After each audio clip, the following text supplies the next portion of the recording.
یہ بات ہے قرآن کی۔ اس کتاب میں صرف قصے نہیں، انسانیت کی بقا کا راز ہے۔ یہ بات ہے ان لوگوں کی جو دیکھنے میں ہمارے جیسے تھے، بولنے میں بھی ہمارے جیسے تھے، اور وقت آنے پر پیچھے ہٹ جاتے تھے۔ اتنی گرمی میں جانگ کیوں کرتا ہے؟ ہم پاگل نہیں ہیں۔ یہ کوئی عام بات نہیں، یہ سورۃ توبہ ہے۔ براءۃ من اللہ ورسولہ الی الذین عاہدتم من المشرکین۔ یہ 1400 سال پہلے نازل ہوئی، مدینہ کی گلیوں میں، مسجد نبوی کے سائے میں۔ بھائی، کیا آپ جانتے ہیں کہ اللہ نے اپنے نبی اطہار پر سورۃ توبہ کیوں نازل کی؟ کیونکہ کچھ لوگ زبان سے ساتھ تھے۔ مگر حیرت کی بات یہ ہے کہ یہ سورت آج بھی ویسے ہی زندہ ہے جیسے ابھی نازل ہوئی ہو۔ لوگ سمجھتے تھے یہ سورت انسان کو جھنجھوڑ دیتی ہے۔ یہ باتیں اس زمانے کی ہیں، ہمارے لیے نہیں ہیں۔ مگر اصل سوال یہ ہے، کیا واقعی یہ سورت بسم اللہ سے شروع نہیں ہوتی، جیسے ابتدا ہی میں کہہ دیا گیا ہو؟ اب نرمی نہیں، اب وضاحت نہیں، اب فیصلہ ہوگا۔ یہ ان لوگوں کے بارے میں ہے جو کہتے تھے ہم ایمان لے آئے ہیں، ہاں ہم ایمان لے آئے ہیں۔ مگر دل کے کسی اور کونے میں دنیا اب بھی سب سے آگے تھی۔ وہ نماز پڑھتے تھے، رسول اللہ صلی اللہ علیہ وسلم کے ساتھ کھڑے ہوتے تھے، لوگ انہیں دیکھ کر کہتے تھے یہ تو بہت ہی نیک لوگ ہیں۔ ہاں، یہ بہت نیک لوگ ہیں، اللہ کے پیارے ہیں۔ لیکن پھر ایک دن امتحان آ گیا، جب دین نے قربانی مانگی، جب راحت چھننے والی تھی، جب خطرہ سامنے آیا، تو وہی لوگ بول اٹھے اتنی گرمی میں جانگ کیوں کرتا ہے؟ ہم پاگل نہیں ہیں۔ ابھی نہ نکلو۔ خاموشی چھا گئی، سب کی نظریں جھک گئی، اور پھر قرآن بولا، کہہ دو جہنم کی آگ اس سے کہیں زیادہ گرم ہے۔ یہ ایک جملہ تھا، مگر جیسے دل کے اندر کوئی پردہ ہٹ گیا ہو۔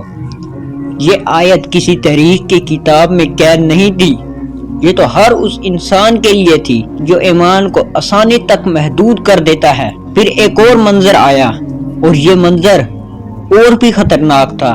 ایک مسجد اللہ کے نام پر نماز کے لیے، دیکھنے میں ہر لحاظ سے درست۔ لوگ آئے، نبی کریم صلی اللہ علیہ وسلم سے کہا یہ مسجد ہے، یہاں نماز پڑھیے، مگر وہی اتر گئی۔ اللہ نے نبی کریم صلی اللہ علیہ وسلم سے فرمایا اس مسجد میں کبھی کھڑے نہ ہونا۔ یہ الفاظ سن کر کچھ چہرے زرد پڑ گئے، کیونکہ یہ وہ مسجد تھی جو اللہ کے لیے نہیں، دین کو نقصان پہنچانے کے لیے بنائی گئی تھی۔ یہاں بات صاف ہو گئی، ہر سجدہ سچا نہیں ہوتا، ہر دینی چہرہ مخلص نہیں ہوتا۔ اب ذرا یہاں رک کر سوچئے، اگر آج یہی معیار ہو، اگر آج بھی ایمان کو عمل سے ناپا جائے، تو ہم کہاں کھڑے ہوں گے؟ ہم بھی تو یہی کہتے ہیں نا۔ میرا دل صاف ہے، میری نیت اچھی ہے، اللہ معاف کرنے والا ہے۔ سورۃ توبہ خاموشی سے جواب دیتی ہے، اگر دل صاف ہے تو زندگی میں نظر کیوں نہیں آتا؟ چال بھائی، نماز کا ٹائم ہو گیا ہے، چال نماز پڑھنے چلتے ہیں۔ تم جاؤ، مجھے ایک کام ہے، میں وہ کر کے آ جاتا ہوں۔ لیکن یہاں کہانی ختم نہیں ہوتی۔ یہ سورت صرف ڈرانے نہیں آئی تھی، یہ صرف نقاب اتارنے نہیں آئی تھی۔ اسی سورت میں ایک دروازہ بھی کھولا گیا، توبہ کا دروازہ۔ اللہ فرماتا ہے، کیا یہ لوگ پلٹ کر نہیں آئیں گے تاکہ میں انہیں معاف کر دوں؟ یہ وہ لمحہ ہے جہاں سختی کے بعد رحمت جھلکتی ہے، مگر شرط وہی ہے، کوئی دوگلا پن نہیں، کوئی آدھا فیصلہ نہیں۔ تمہیں اللہ کے سامنے پورا جھکنا ہوگا۔ اور پھر آخر میں یہ سورت ہم سے کوئی حکم نہیں دیتی، یہ ہم سے ایک سوال کرتی ہے، بہت خاموش مگر بہت بھاری سوال، کیا تم واقعی اللہ کے ہو، یا صرف اس وقت جب دین تمہیں مشکل میں نہ ڈالے؟